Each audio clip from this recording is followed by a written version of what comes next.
we want to find the velocity vector for a wind that is blowing in a direction of south 30 degrees west at 10 miles per hour. Okay. Now, first thing we are told is we have a wind, right? And we want to find a vector. Now, remember, a vector has horizontal and a vertical component, right? Well, what about this guy? So the wind is blowing in a direction of south 30 degrees west. Okay, so what does that mean? Okay. Well, this is south, right? Going south. So from the south direction, right, from the south line, we want to rotate essentially 30 degrees west, right? And west is to the left, right? So this vector, this wind, right, this wind is blowing in a direction like this. Okay, so this here is going to be 30 degrees, right?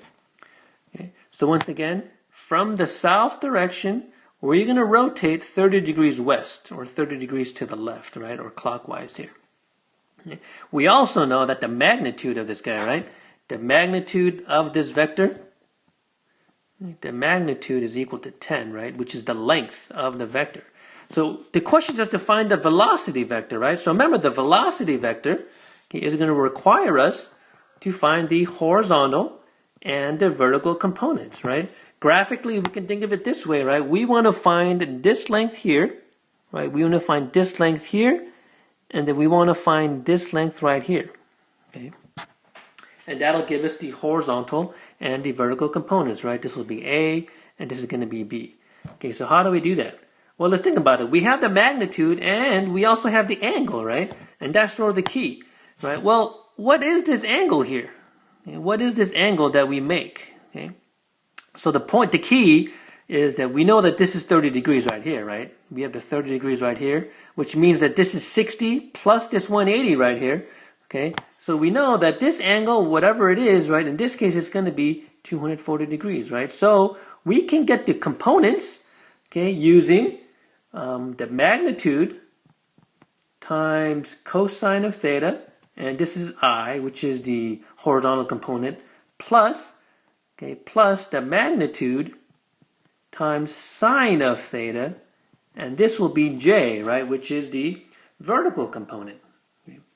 Sorry, I had to split it off in two lines here. Okay, but yeah, remember, this is one vector, right? So the magnitude times cosine of the angle would be I, which is the horizontal component, and then the magnitude times the sine of the theta would be J, which is the vertical component, right? So this is A, and this is the B value here. Okay.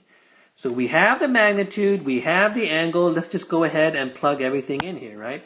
So this velocity vector is going to be 10 times the cosine of 240 degrees. Okay. And we'll stick that I in there, right, to represent that this is the horizontal component. And then we got plus 10 times the sine of 240, and we'll stick the J in there to represent the vertical component. Well, what is this? What is the cosine of 240? Well, if you got your unit circles in front of you, right, cosine of 240 is negative 1/2. Okay, so 10 times negative 1/2. And then the sine of 240 is negative rad 3 over 2.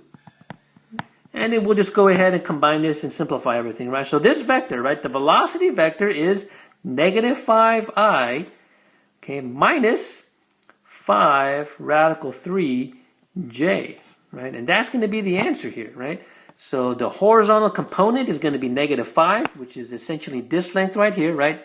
So we're going to go negative 5 as the horizontal component, and we're going to go 5 radical 3 units down here, right? And that is going to give us this vector, okay, with this heading and a magnitude of 10.